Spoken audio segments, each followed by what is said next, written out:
Hi, everyone. Welcome to our next installment in the McDonald Institute Winter 2021 season. So today, I'm really happy that we could get Hongwan Liu. He did his PhD at MIT before moving to NYU/Princeton University some number of years ago. We don't quite remember how many, a small number of years ago.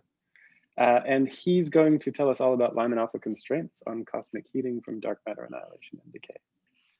So please go ahead. All right, thanks, Aaron.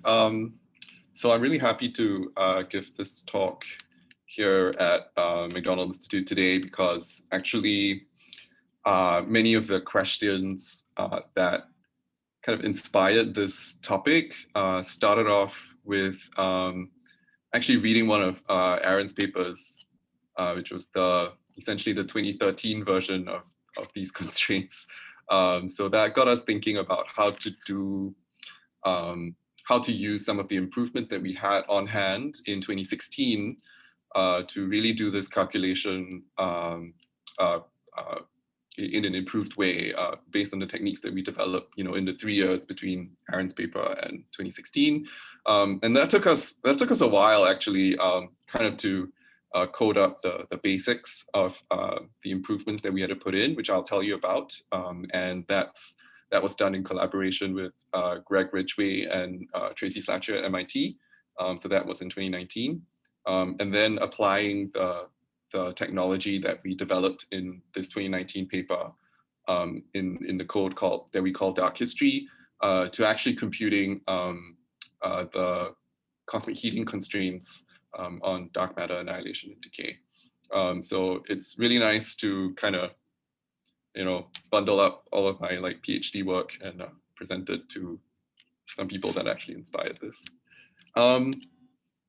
Okay, so let me just dive straight in. I'm sure I don't have to convince this audience that there is a lot of evidence for dark matter, starting from how we understand structure formation to things like observations of gravitational lensing in cluster collisions, as well as trying to understand the cosmic microwave background power spectrum and understanding things on smaller scales like the rotation curve of galaxies. So there are a ton of pieces of evidence across very small scales, starting from the galactic scales all the way up to cosmological scales, that point to the fact that that dark matter exists and makes up something like 80% of all matter in the universe and something like 30% of the energy density budget of the universe.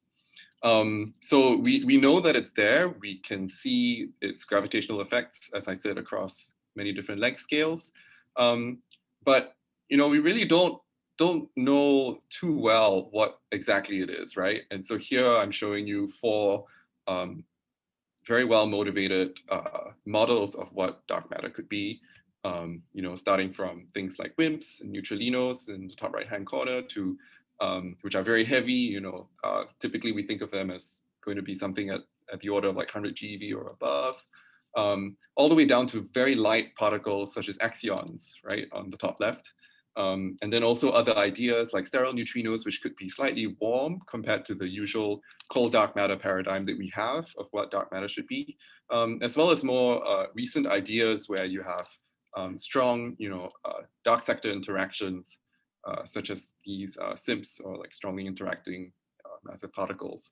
So there are a ton of ideas. All of them are very different, but we don't really know right now. We don't have enough experimental evidence to tell in any way, which of these ideas really work. And so one interesting direction that we might want to go into is to say, well, since it's hard to tell the difference, I guess, to some extent between some of these models.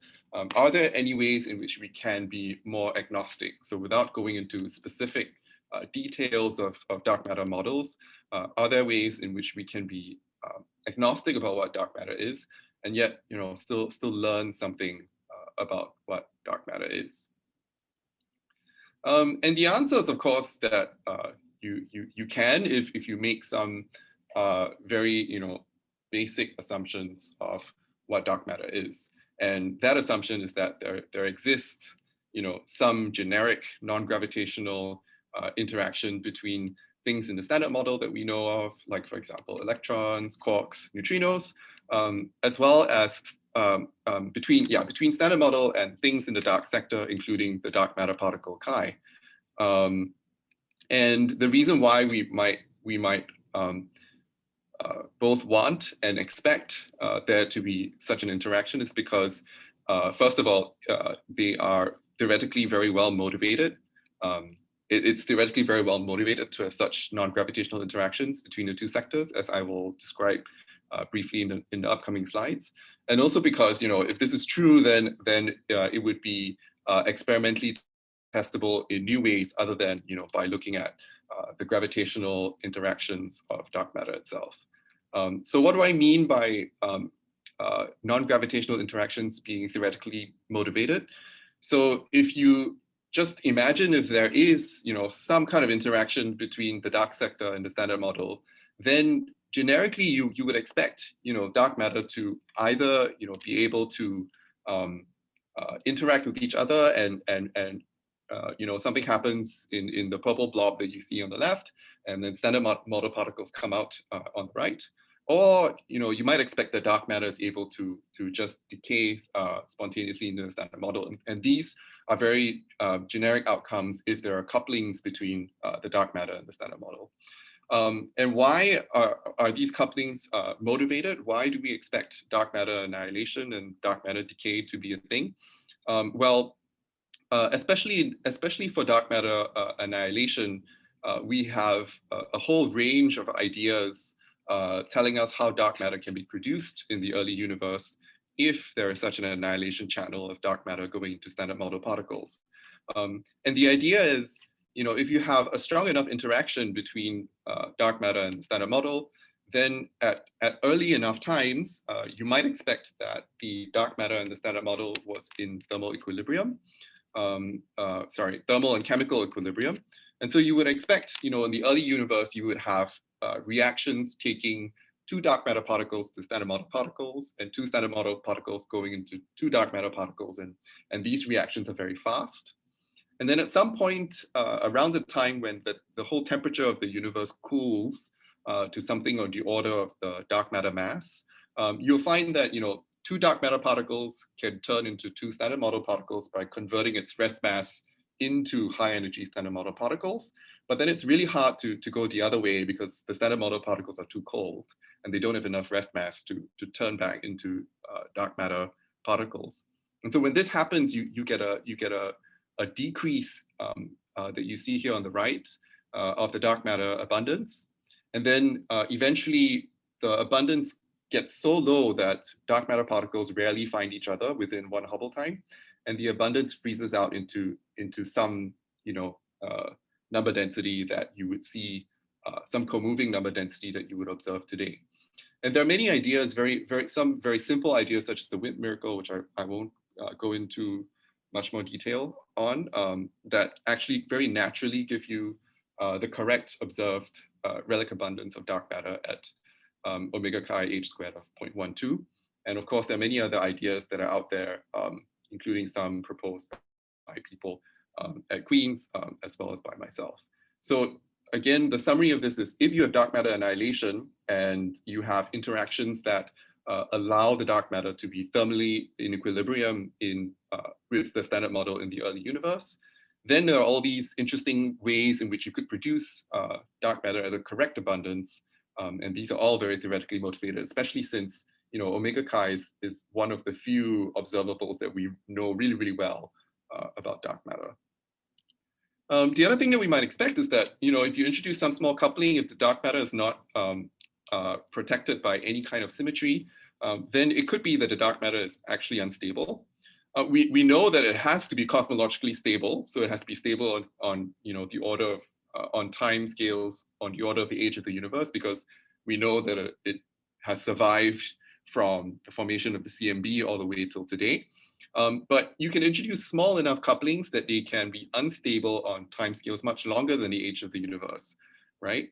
And these decays, are very generic. So if you look at some of these some of these dark matter models that I mentioned earlier that are extremely well motivated, such as the QCD axion or sterile neutrinos, generally you expect these dark matter particles to decay into some kind of standard model particle that you can then experimentally detect.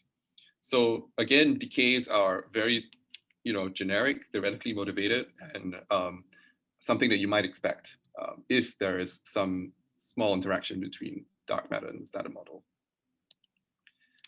Okay, so hopefully that convinces you that dark matter annihilations into standard model stuff is something that's well motivated.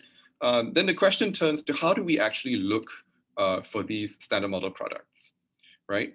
And well, I've given away, a clue here, which is that looking at our own galaxy and in our local neighborhood around the galaxy is a very good way of looking for these standard model particles.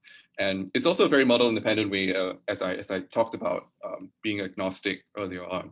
And so these ideas fall under this class of detection methods called indirect detection. And I'm showing here, some examples of where to look for these particles.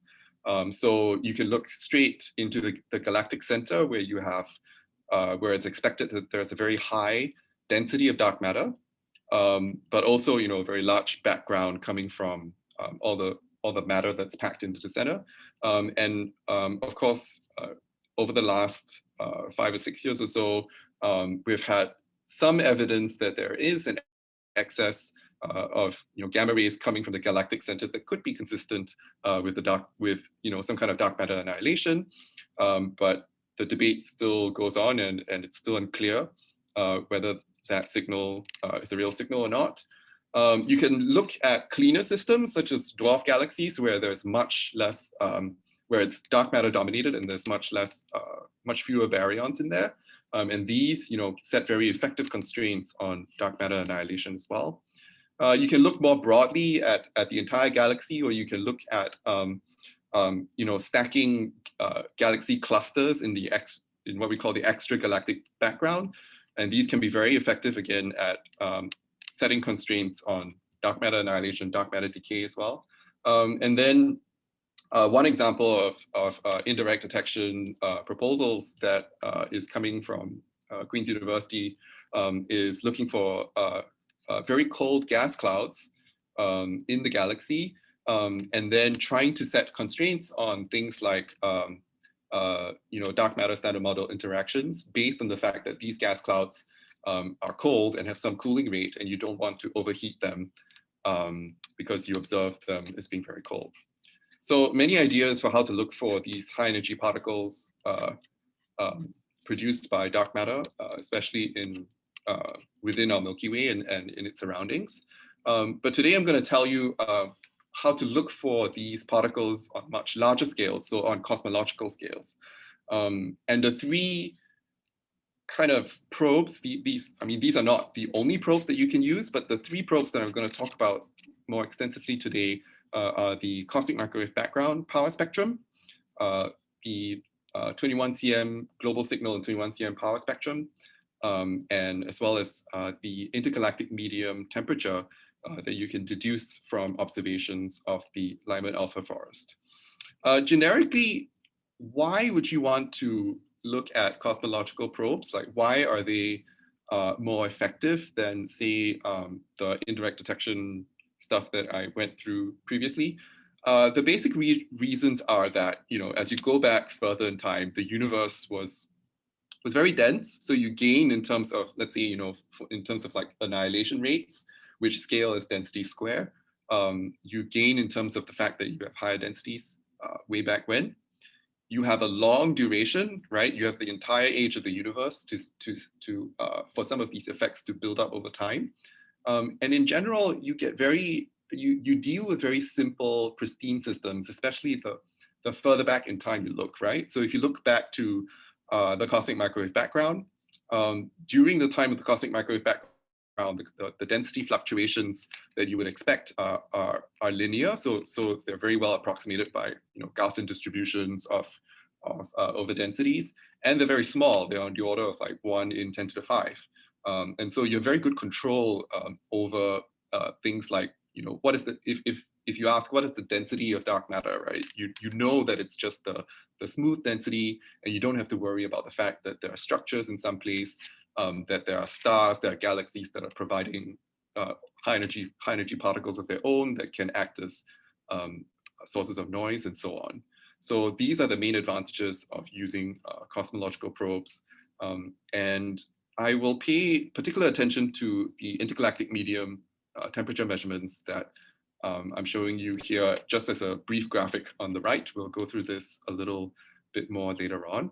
And I'll also give you some brief motivation for why it is likely that you would be able to see some kind of signature from these kinds of measurements. All right, so the main summary of this part is that you have high energy particles that can be produced from dark matter annihilation and decay, and they can heat the universe, and we are interested in looking for cosmological probes of the temperature of matter in the universe that can then be used to learn more about these dark matter annihilation and decay processes. All right, so at this point, I'm going to jump straight into a brief introduction to the cosmic thermal history. Are there any questions before I move on?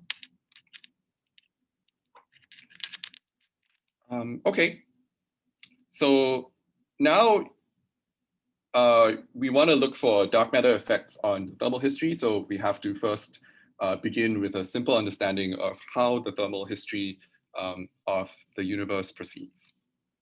So let's just look at what happens without any exotic sources of energy injection. So no dark matter annihilation, no dark matter decay whatsoever. In just the standard model that we have in the lambda CDM standard model that we know of, actually things are extremely well understood before star formation. Both the ionization and the temperature history are thought to be so well understood that on the level of precisions on the level of like 0.1% is the kind of expectation that we have for how well we think we understand these quantities, the matter temperature on the left and the ionization fraction on the right, which just tells you how many percent of hydrogen atoms are ionized and in the form of free electrons and protons. So these enter into very precise calculations in the CMB analyses. All of the CMB analyses have some very precise model for both the ionization and the temperature history in them, and we think we understand them very well. So let me take you through what that understanding is very briefly. So on the ionization history side, this is quite well known, right? Like initially, the universe was very hot, and there were enough high energy photons, especially those above 13.6 eV, that they collided frequently enough with neutral hydrogen that it kept neutral hydrogen ionized. So at very early times, at redshifts corresponding to redshifts of 1,000 and above, the universe was completely ionized, and you can see that the ionization fraction x of E is roughly 1. And then what happens is, as the universe expands, all of the photons in the black body of the cosmic microwave background redshifts, and they cool.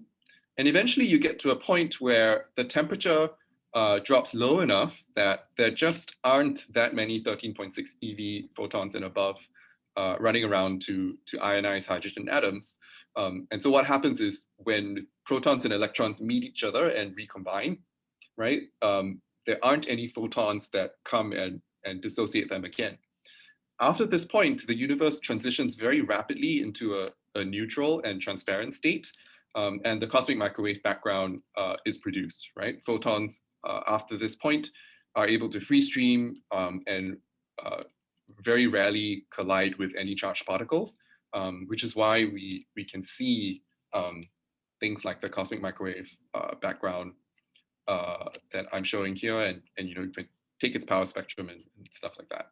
So that's what happens after recombination. And in the end, what happens is you actually end up with some small residual ionization fraction of about 2 × 10⁻⁴. So due to the fact that not all electrons can find a free proton somewhere out there and recombine. Okay. Like I said, this calculation has been done to very high precision by taking, all of the hydrogen states from n equals 1 all the way to n equals 100 and trying to figure out what happens if you put in a black body and that cools as a function of time. How does the ionization history change? All of these calculations have been worked out very well over the last, I would say 15 years or so. Okay, now on the temperature side, again, at very early times, you have, it's fully ionized, so they actually, collisions with the photons actually keep baryons and electrons in thermal contact with the CMB. So at times above, a redshift of 1000 before recombination, the matter temperature is very tightly coupled to the CMB temperature, so they're actually one and the same. Even after recombination, when most of the electrons end up bound into hydrogen, there are still enough free electrons such that Compton scattering between these free electrons and CMB photons are enough to maintain the matter temperature at the same temperature as the CMB temperature up to a Z of about 150. After 150, the universe becomes so dilute that these Compton scattering events become very rare, and only at that point does the matter temperature actually decouple from the CMB temperature and starts to redshift in a different way. And so actually the whole thermal history in the conventional case is very simple. At early times, you have a redshifting that goes as 1 plus Z, just like the CMB. And then at later times, once decoupling happens, it just redshifts as 1 plus Z squared, which is the expected redshift dependence of temperature of a fluid that is non-relativistic. So between, starting from the early universe all the way down till roughly when stars start to form, the temperature history is very simple. Okay. So how do we actually model this? Like I said, there are very highly precise models that are used today in all these CMB calculations. But the very simple model, which we call the 3-level atom, actually captures a lot of the physics, and you actually end up with something that's correct to within on the percent level or so. So the way we model matter temperature, as we've already described, is we have a term that describes Compton heating, which is the exchange of energy from the CMB to electrons and baryons. And then we have a term that describes adiabatic cooling just of a non-relativistic gas redshifting as 1 plus Z squared. So the matter temperature evolution is very simple. And then for ionization, the simplest thing that you can do is to condense the entire hydrogen atom into just three levels. So an n equals 1 level, an n equals 2 level, and an n equals infinity level. And you can basically treat anything above n equals 2 as in equilibrium with n equals infinity.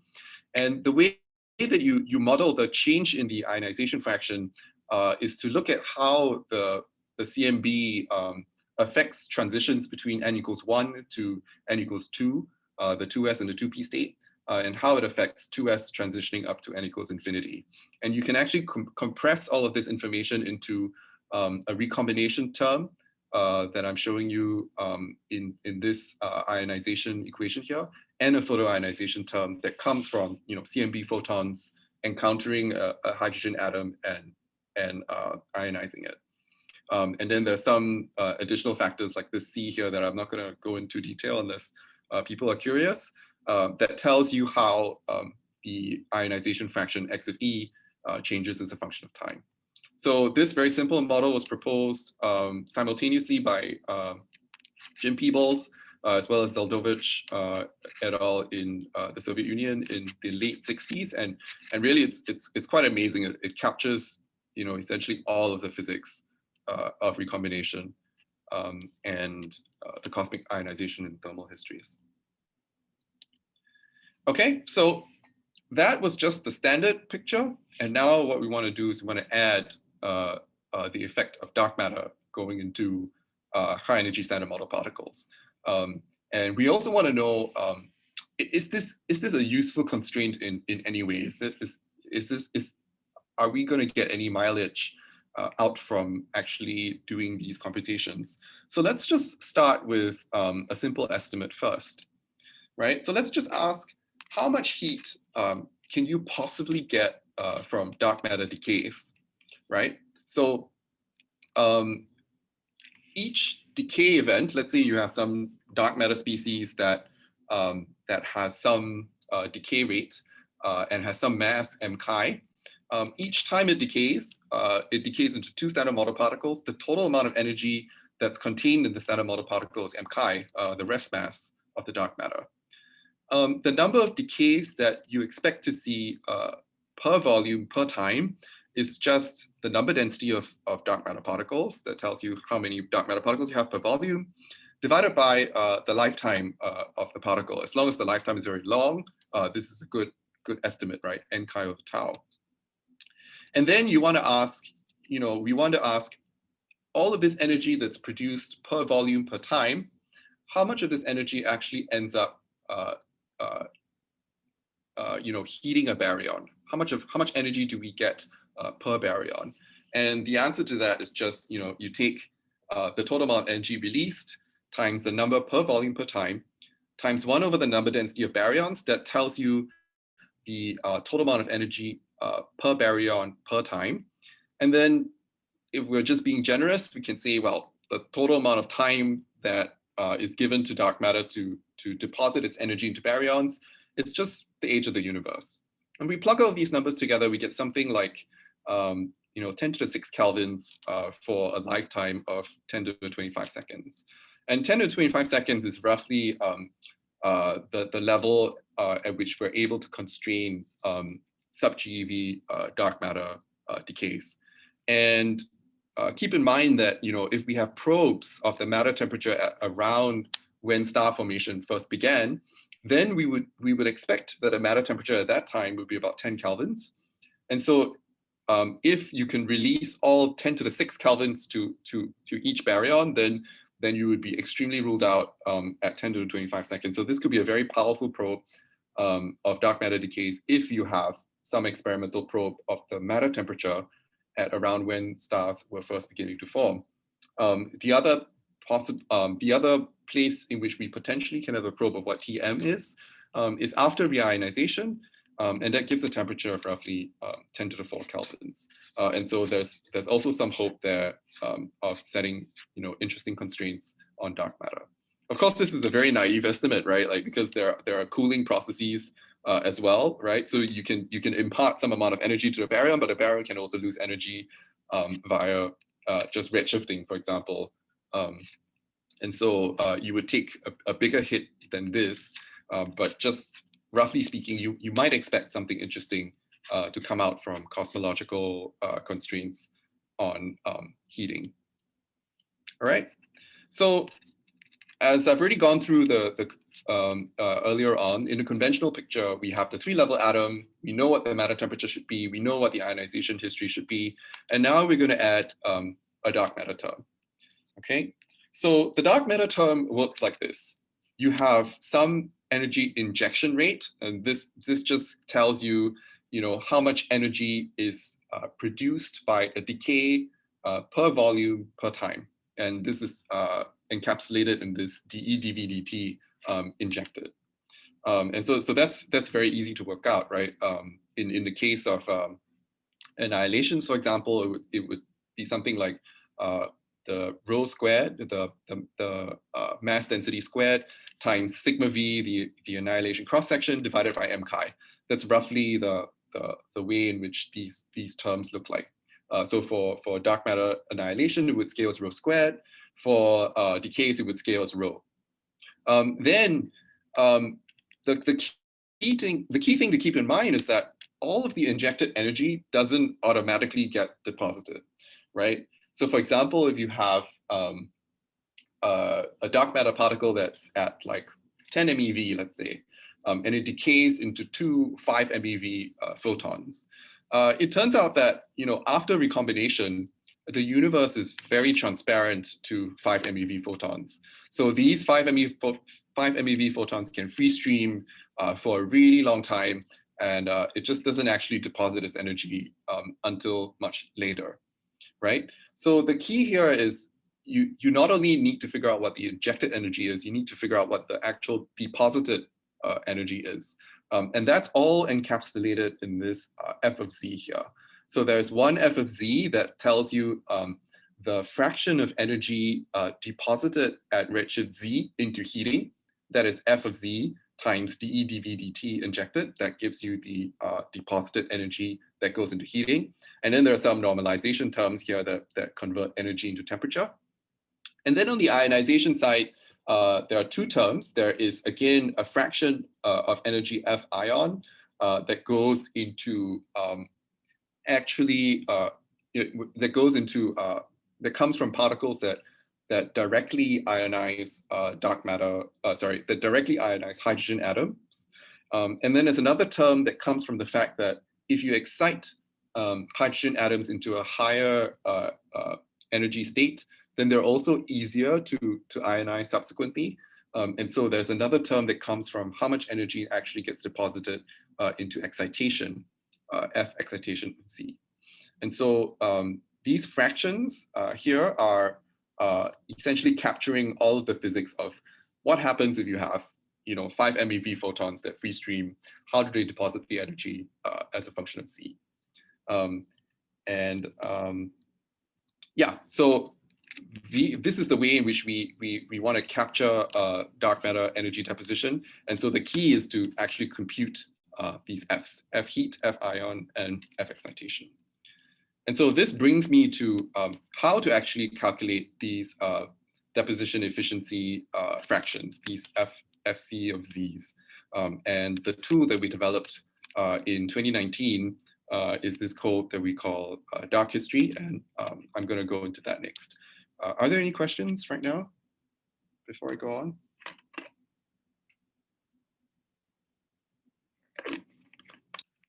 Okay, cool. All right, so as we said, we know what the injected energy is. We need these Fs. And it turns out they're just very non-trivial to calculate. And there's a very long history of people trying to figure out exactly what these Fs are. For some time in the early 2000s, these Fs were just taken to be 1. And then subsequently, people worked out, what happens if you have 3 keV electrons? How do they, what actually are the Fs that go into heating, ionization, excitation? And eventually, this led to a calculation done by Tracy Slatcher in 2015 that kind of pinned down what these Fs really were for electrons and for dark matter going into electrons and dark matter going into photons. But assuming actually the standard ionization history, so assuming if you look on the right plot here, assuming the standard recombination history that I talked about earlier on in the 3-level atom.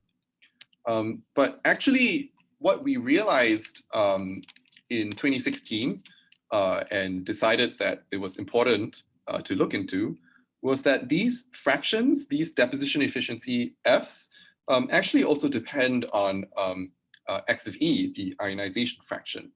So one easy way to think about it is to look at how heating proceeds, right? So if you think of how these high energy particles actually end up physically heating the intergalactic medium or heating baryons, right? What they do is they are charged particles that stream through these plasmas, and the interactions with the Coulomb interactions between these charged particles and the free particles in these plasmas actually results in these high energy particles gradually losing their energy to the and converting their energy into an increase in temperature. And so these heating rates are actually proportional to X of E, directly proportional to X of E. And if you look at the kind of changes that you could expect in X of E due to, for example, dark matter decay or S-wave annihilation, that you can see this on the right in the ionization history plot. You can see that, especially at late times, right? You can have factors of 100 or 1,000 times the change in X of E. In this plot, it's a factor of 100, but there are cases which are still experimentally unconstrained, where X of E actually can go up by a factor of 1,000. And so you're actually underestimating the heating rate by a factor of 1,000 if you are computing these Fs, assuming the standard X of E history. And so this is what we call back reaction. You have some increased ionization levels because you have some dark matter process. And these increased ionization levels lead to increased heating efficiencies. And so the fact that you're depositing energy into ionization increases the efficiency of heating, and the matter temperature that you calculate actually goes up. And so to do this calculation, what we have to do is essentially solve these histories from a high redshift, track the X of E's as they evolve, and then calculate the F's at each time step.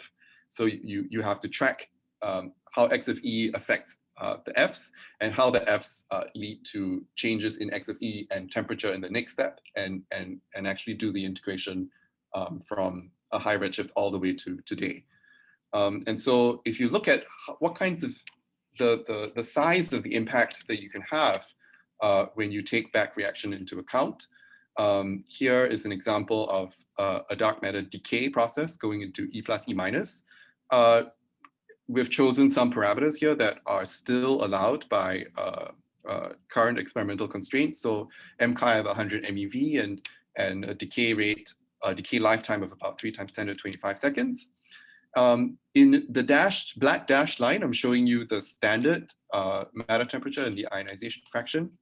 And then in blue is what you would get from dark matter energy injection by calculating F of Z, assuming the baseline history. So the ionization history that's shown in the black dashed line.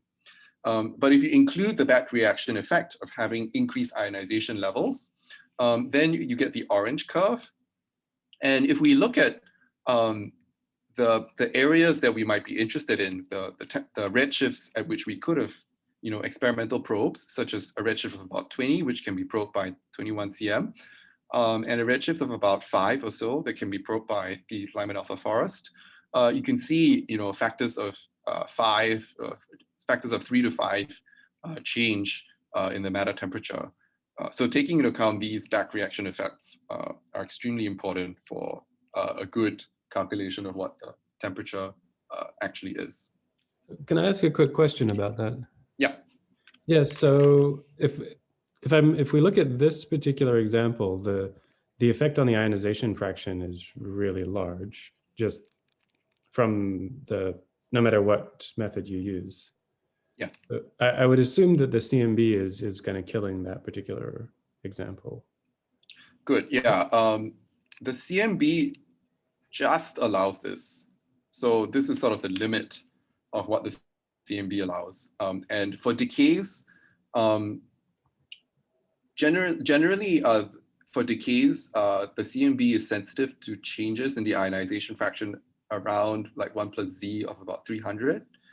And this small factor at 1 plus Z of about 300, which is like a factor of, I think, 2 or so, is 2 or 3, is still allowed by the CMB. The CMB is actually not that sensitive to what happens after that. Even if you include polarization? Yeah. Okay, so that does answer my question, which was whether the CMB kills any interesting parameter space for this, but I guess your answer is no. It does. So it kills anything like 10 to 25 seconds, for example, is killed by the CMB. And in fact, the CMB is the strongest constraint. Right. But, yeah. So I'm asking if there's a regime where that factor of whatever it is in the temperature is really going to be important. Yeah. Good. So this is at the boundary of what the CMB can constrain. Mm-hmm. So this is 3 × 10 to 25 seconds is just unconstrained by the CMB. And so in this limit, we get factors of 3 to 5 for the matter temperature. And actually, I have, yeah, let's see, I could go all the way to my backup to show you, to give you an idea of how this works.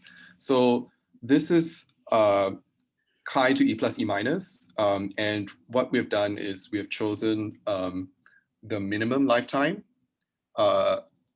that is allowed by the CMB. And then we ask how much does the temperature change as a function of redshift and plot it. So you can see here, for example, for 1 GeV at a redshift of 10, the change in the temperature that you would expect at a redshift of 10 is a factor of 2 to 5. Yeah. That's amazing. That's exactly what I was asking. All right, thanks. Great. Okay. Sorry, can I interrupt and ask a silly question? Sorry, my internet has been cutting out, so I think I might have missed something really obvious. No worries. In the plot you were just showing, in the back reaction comparison, the baseline, is that, that's not the actual reionization history, right? Because it looks like at the redshift, we're getting right up to the point of the end of reionization, right? So you'd expect the whole thing to be ionized anyway. So I'm getting a little confused there. No, you're absolutely right. And I think I didn't stress this enough. At this point, I haven't come to reionization at all.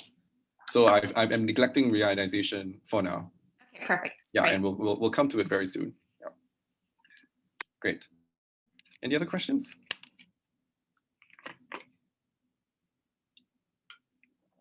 All right.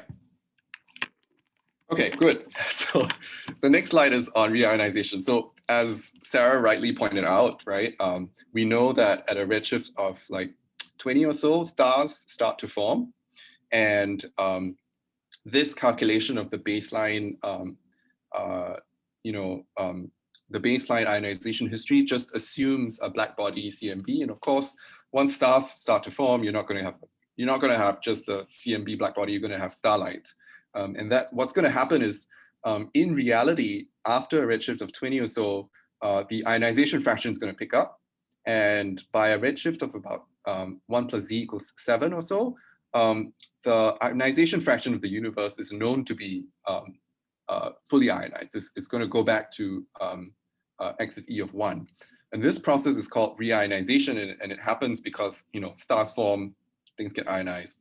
And on the left as well, the matter temperature is not going to fall as like just this black dashed line. It's going to pick up as well because you have all these high energy photons that are being emitted. And so you expect that the temperature is going to rise up to 10 to the 4 kelvins or so.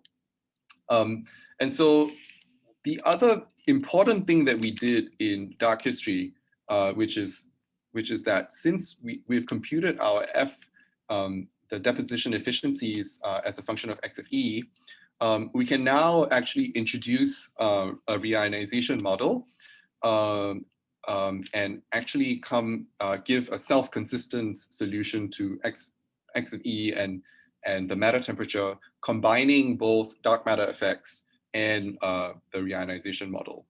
So a reionization model just tells you how many photoionizing photons you produce and what is the photoionization rate.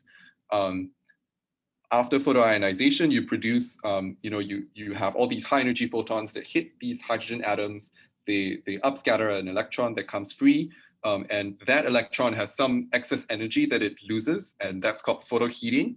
And so what happens is these electrons deposit the energy into the baryon temperature as well. And then you have all these cooling processes such as Bremsstrahlung cooling. You have collisional excitations that allow you to cool atoms and so on. So you have all of these terms that go into modeling reionization. And the key thing is that within our code, DarkHistory, we have the ability to put in these reionization terms, and we put in one model that we took from this paper here by Pushvain et al. And you can see that they actually predict that the baryon temperature should look something like this. And we are actually able to reproduce this temperature history in our code to correctly model reionization. So we can now have these reionization terms as well as dark matter to produce a self-consistent history that I will show you now.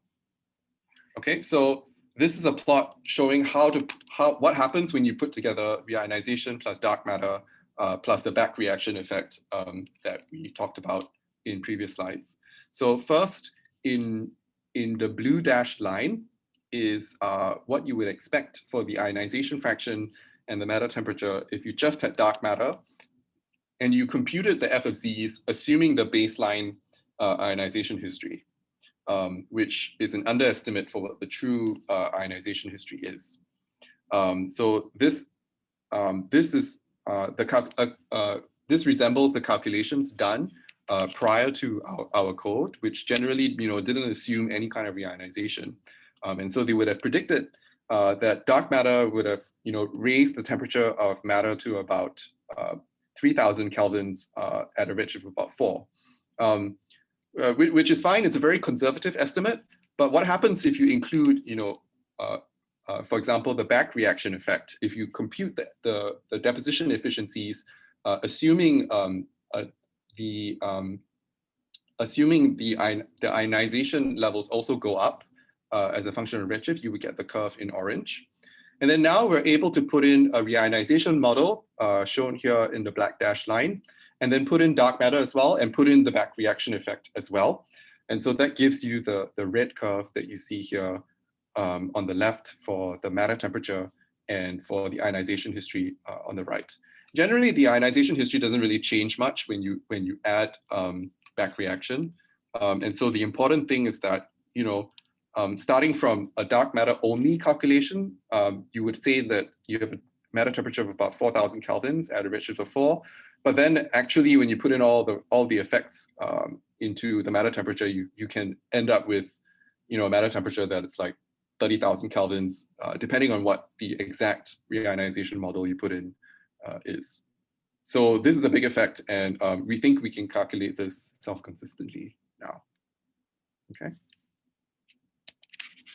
All right, so the main takeaway is that there is a state-of-the-art calculation that we did for energy injection that includes reionization, and you can, it's called DarkHistory, and you can go to our paper or our GitHub repository to download it and play around with it.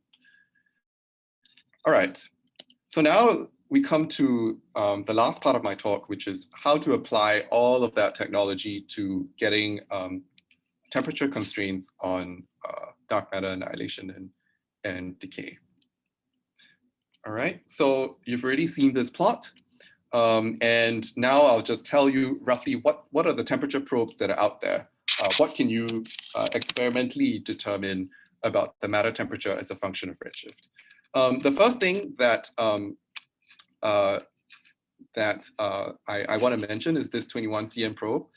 So in 2018, the EDGES collaboration announced that they had a first observation of the 21 cm global signal. And roughly speaking, what the 21 cm global signal tells you is, as a function of redshift, how many hydrogen atoms are in the ground state of the hyperfine splitting, and how many are in the excited state. And from that, you can actually deduce what the matter temperature is as a function of redshift. And based on their measurement, which is still currently being challenged, and still somewhat controversial, they claim that the matter temperature at a redshift of about 17 is actually about 5 kelvins, which is significantly below what we expect from lambda CDM models, which is the baseline that I'm showing you here in the black dashed line, which is very remarkable, and it sparked a lot of interest in trying to find new ways to explain this. But one takeaway that we got from this in 2018 in a paper written by me and Tracy is that these 21 cm probes are actually very sensitive to dark matter energy injection. And without going into too much detail on the right-hand plot, the constraint from the CMB is shown in the black dashed line. And the kind of constraints that you might get from these kinds of 21 cm measurements is shown in red. And you can see, especially at the sub-GeV mass range, you can get 2 orders of magnitude improvement for dark matter decays going to E plus E minus, for example. And there are many other relevant results out there, like people have long recognized that 21 cm is very important, including this paper by Aaron and Lopez Honores in 2016.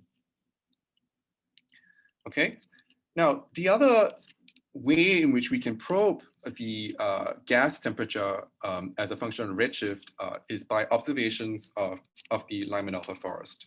And so I'm just going to give a very quick introduction to what the Lyman-Alpha forest is. First of all, you have these quasars that are emitting they're emitting in the UV at high redshifts. So here is a quasar at 1 plus Z of 3.89, and it's emitting photons in the tens of eV. These photons free stream through the universe, they get redshifted, and they pass through pockets of hydrogen gas.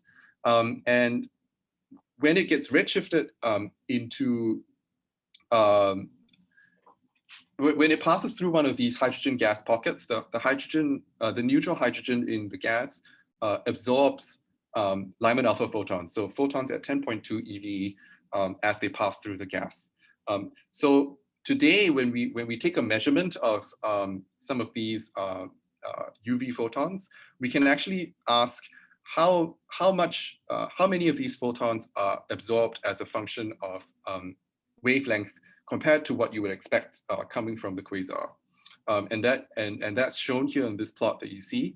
You can see that as a function of wavelength, which you can translate into a function of redshift, since the absorption is happening at 10.2 eV only. You can see that there are pockets at which you see a lot of absorption, and that tells you that it's passing through a region of neutral hydrogen gas, and you're not observing any of the Lyman-Alpha photons that was emitted by the quasar. And so how do you deduce the temperature of hydrogen gas in the intergalactic medium from this? There are two ways to do it. First is to look at individual absorption peaks. And what happens is that if you pass through a gas cloud that is hot, then there's the gas particles in the gas are moving at some high with some high thermal velocity, and that enables the gas to absorb not just 10.2 eV photons, but some broadened range of photon energies due to the Doppler effect. And so what you would see is for hotter gases, you would get wider absorption peaks. And so based on the shape of these absorption peaks, you can actually deduce what the temperature of these gases are as a function of redshift. The other thing you can do is to look at the whole signal, right? So what the whole signal is telling you is that you are looking along the line of sight, and you're able to deduce, along the line of sight, how many pockets of hydrogen gas do you observe, and how large are these structures. And so if you take a Fourier transform of that, if you're trying to find a power spectrum, you would be able to determine what the characteristic size of these hydrogen gas clouds are. And because the hotter the gas is, the less likely it is to collapse into small structures. From the power spectrum, you should be able to deduce what the temperature is as a function of redshift, just based on whether you see small structures or not. So I'm grossly simplifying the process here, and it's extremely complicated, and there's a lot of things that I don't understand about this. But broadly speaking, that's how you can extract the information that you need from the Lyman-Alpha forest measurement to get the intergalactic medium temperature. So the kinds of observations that you get is shown here on the left. You can see a very simplified version of what the Lyman-Alpha constraint would look like. You would have some measurement of the gas temperature at a redshift of, say, around 5. And then you want to ask, is this consistent with some dark matter model injecting energy? The true picture is slightly more complicated on the right. There are a lot of different ways to slice up the data and try to do the analysis and deduce what the temperature actually is. And you can see there's some spread in the data as well, like people are not converging on what the actual answer is. So I think there's still a long way to go before we settle on what the exact temperature history of the IGM is. But I think recently there have been some improvements to what the temperature should be. And so we thought it was a nice time to actually use these temperature measurements to set limits on dark matter energy injection. All right, so the brief summary is, we have these IGM temperature constraints. They are obtained deep into reionization. So after reionization is complete at a redshift of, between 2 to 5. And because of DarkHistory, we can use the self-consistent F of Z's that we got earlier on to calculate the effect of dark matter on the IGM temperature, and then use these observations to set constraints. All right, so let's take a closer look at the kind of the data that's available to us to set these constraints. There are two main things. Let's start with the temperature data points that I've already shown you on the right. So we're using data points from two papers, one in 2018 by Walther et al. And one in 2020 by Gaikwad et al. So the Walther et al. Paper is shown in blue. We discard half of the points, starting from a redshift of around 4 and below, because we're actually unable to model helium-2 reionization very well. And helium-2 reionization occurs at a redshift of about 1 plus z equals 4. And so the more conservative thing for us to do is to discard all of these points and only use stuff that comes before helium-2 reionization. And then there are these Gaikwad et al. Points in red that are clearly in tension with the Walther et al. Points at a redshift of about 1 plus z equals 6. And actually what we did was we discarded these two low temperature points in favor of the newer Gaikwad results, primarily because the higher the observed temperature, the less constraining it is on dark matter models, and that gives you more conservative constraints. Okay. The other thing that we need is the ionization history, which actually Planck has done a really good job providing us.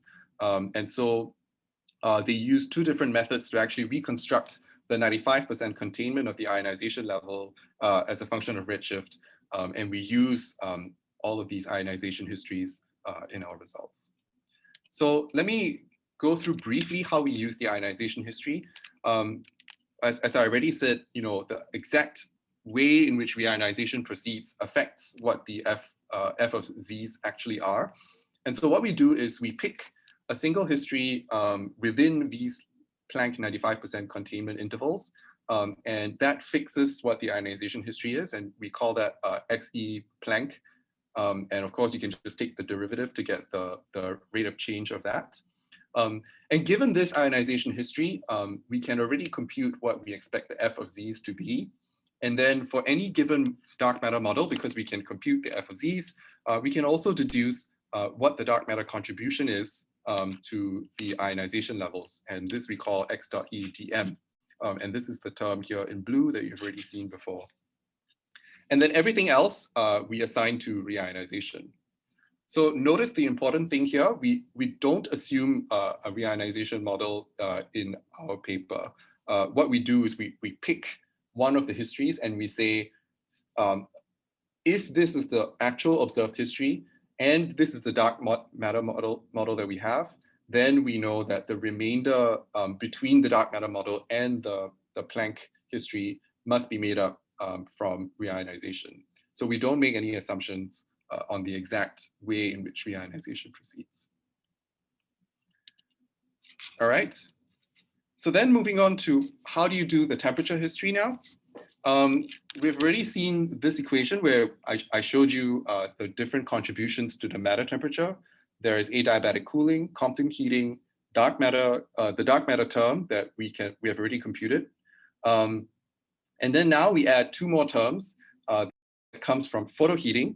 So previously we said we can deduce what the photoionization rate is from reionization, this X dot E star. And so this will result in some photoheating called T dot star that we add to our temperature evolution term. And then we add cooling processes that naturally happen when the temperature goes up to 1 eV or so, when all these atomic cooling processes become important. And then the thing that we need to do is we need to find a way to parameterize photoheating in a relatively model-independent way. And the way we do it is to assume that T dot star is proportional to the photoionization rate XE dot star. And so this is actually a very common parameterization of photoheating. And the physical reason why it works is because photoheating occurs as a direct result of photoionization. One photoionization event with some incoming photon energy of energy E produces an electron with energy E minus 13.6 eV, and all of that energy goes into photoheating. So it's kind of like physically intuitive that you would expect photoionization to track photoheating in sort of like a one-to-one way. And so this is a very common parameterization that people use in the literature. And we find that a delta T of about 25,000 Kelvin fits the data that we got from the Lyman-Alpha people very well. And so we use this parameterization of delta T, as well as another prescription that kicks in once reionization is complete. Once reionization is complete, there's actually a very simple expression for what T dot star should be. And this is given in this paper here by Upton Sanderback, and we take this as the model for photoheating in our calculations. So I know I'm running a little bit low on time, so I will try to wrap this up soonish. But the key takeaway here is we have ionization histories from Planck. We pick one that's consistent with the Planck measurements, and then we make an assumption for how that ionization history maps onto photoheating. And we have three different choices. One, the photoheating cases I've already talked about, where we assume that there's some delta T that is proportional to the photoionization rate before reionization. And then after reionization, we have this simple model here that we use to model photoheating. And then we also choose this conservative choice where we say, let's assume that there's no photoheating at all. So there's no contribution to the heating coming from reionization. And so this is very conservative, and it assumes that the only heat source comes from dark matter. And so if we make these three choices, we can essentially scan over all possible ionization histories and marginalize over the free parameters that we have, which are these delta T's and the alpha parameter that parameterizes what happens after reionization. And then try to fit the data. And that gives us our lifetime constraints for decaying dark matter. So here I'm showing you the constraints that we get for decaying dark matter into E plus E minus. And the conservative case where we assume that there's no photoheating at all is shown in blue. And the colored bands that you see are the different results that we get by scanning over all the consistent ionization histories that you might get from Planck. And then if we add photoheating models into consideration, then we get gradually stronger and stronger constraints because of the fact that there's an additional source of photoheating that competes. Like, because there are these data points that tell you what the max temperature is. By including photoheating, you decrease the possible contribution from dark matter. And the key takeaway here is that actually we are the leading constraint for Chi's going to E plus E minus for dark matter masses of less than 10 MeV.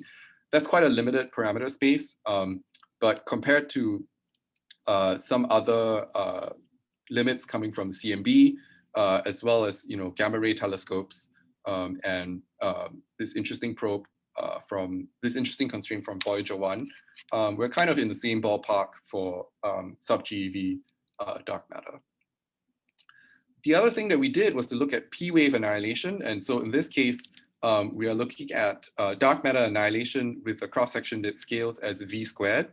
And so here I'm showing you the cross-section, assuming that the interaction velocity of the dark matter particles during annihilation is 100 kilometers per second.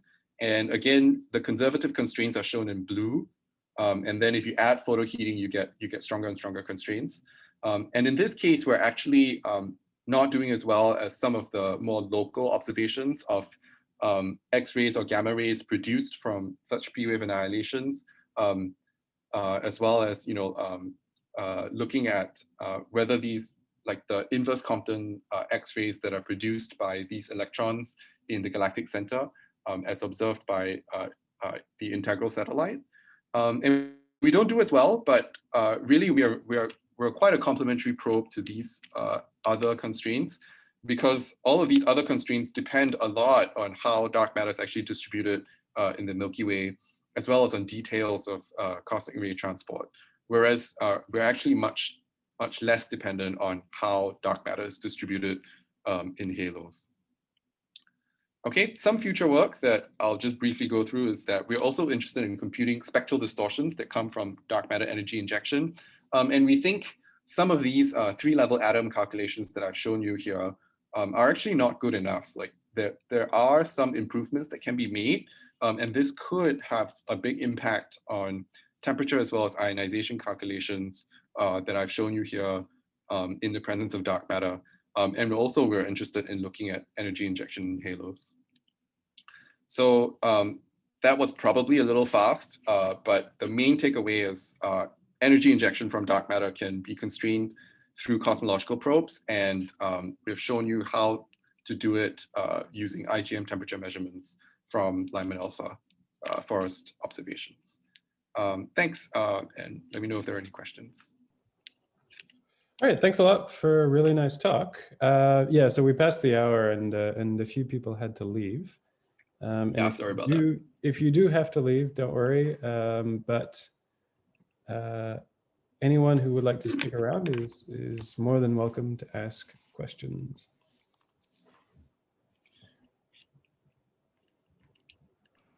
Maybe I can ask one to get us warmed up. Those Planck ionization histories, I don't know if I actually read that far into the paper.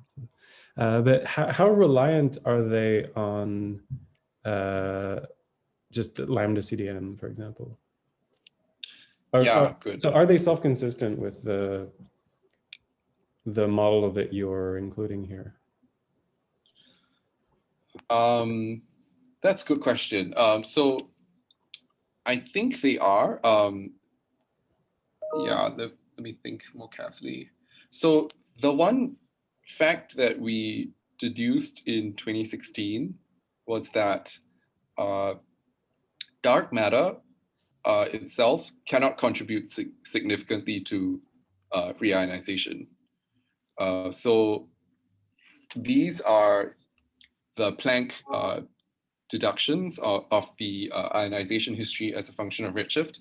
And we expect that the dark matter contribution to X of E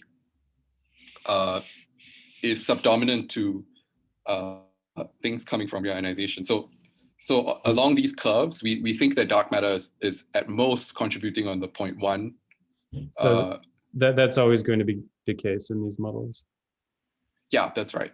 And I guess just as a sub question to follow up on that, the constraints that you presented at the end there, do they also include CMB, or you don't care? That's a good question. So we didn't do a joint analysis, but if you compare, yeah, we probably should have done it, which is something that actually you did, right, in 2013. Well, we kind of did the opposite, where we added in a temperature likelihood at the very end there. Yeah. So you can see that the CMB temperature is in the black dashed line, and then the constraints are in blue, red, and yellow. So they don't include, I mean, the blue, red, and yellow don't include the CMB, but they're kind of in the same. Right, which means you would really maximize your constraining power by. Yeah. It would be good to do a joint analysis. The problem is that the code to actually do the calculation for the photoheating for the dark matter plus reionization, like each point takes a couple of minutes.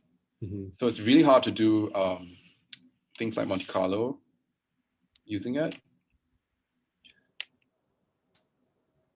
Yeah, so it's hard to put it together with like class, for example, which goes very, very quickly.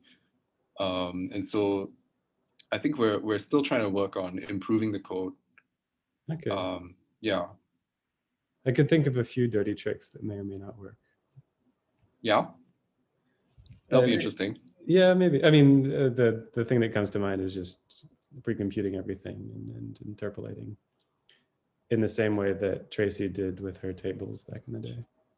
Yeah, actually, that's probably something that we can do, which is like, since we know that, it's in this band of like 10 to 24, 10 to 26 seconds, we can just pre-compute everything and then, yeah, I mean, maybe that's doable. Yeah. Let me know if you want to chat about that. Yeah, okay. Ningqiang, you have a question? I'm not sure there because we have many cosmological parameters, and on top of that, you have many dark matter parameters that you need to vary. So if you really want to pre-compute that will be a huge table. It could be, yeah. I mean, there's MChi, there's tau, there are 2 parameters for photoheating. Well, so it depends if your cosmological parameters really decouple from all of this. Yeah, I don't actually know that. So like when we solve it, like it's a good question to ask, like if you change the cosmological parameters to these things, do like the ionization histories and the temperature histories shift around a lot? And we've not actually explored that. I mean, the ionization histories, well, okay, I mean, at least, for the earlier part before reionization, it's captured by codes like class, right? They have their own calculations for these temperatures and free electron fraction histories. But then once reionization starts, I'm not sure how sensitive we are to cosmological parameters. Well, okay, but if we could neglect, like, if we could just say cosmological parameters aren't that important, then we could potentially tabulate over like 4 dimensions, I guess, MChi, tau, and 2 photoheating parameters. Did you have a question, Ningqiang? Yeah. So in terms of that, the tabulating, I think probably we can just take the 1 sigma range of the cosmological parameters and then make a table like before reionization, what is the temperature of the matter and what is the free electron fraction, and take these as initial parameters and then varying all these parameters at the 1 sigma range. And then for each of those, you can see what would be the effect of dark matter decay or annihilation. And then from there, I guess for each dark matter parameters, you will get a band instead of a single point as the bound. Then that will allow you to get a better sense of what it looks like. But anyway, yeah. So my question is more about our current project instead of what you are talking about. And probably you have also met this problem before. So that is when you calculate the decay or the annihilation of like a few GeV dark matter particles, how do you deal with the hadronic final states? Oh, as in like yeah, go on. Like if you have a 1 GeV dark matter that decay to hadronic particles, or they annihilate into hadronic particles, how do you deal with the final state? So we don't we don't do the constraints for that because I mean, at least up till now, for like very high energy ones, right? We can use things like the BPPC, right, which comes from Pythia, right? But Pythia doesn't actually have like one GeV going to hadronic states, right? Right. I think that's the problem. Yes, yes, exactly. Yeah, so we don't actually do those constraints. So we don't actually know. We have constraints on like going to like pi plus, pi minus, and pi 0, pi 0. So I'm showing you muons and pions here, but for the case of like one GeV going into hadronic states, I personally don't know how to do those calculations. Although I do know the person that might know, who is Rebecca Lean. And I think I've talked to her and she did have some idea of how to do some of these things. What a coincidence. She's giving a talk here. Yeah. So you might want to ask her. I have the impression that she knows how to do this. Yeah, that's very cool. Thanks. Yeah. And also thanks for the very nice. Yep. Any more questions for Hongwan?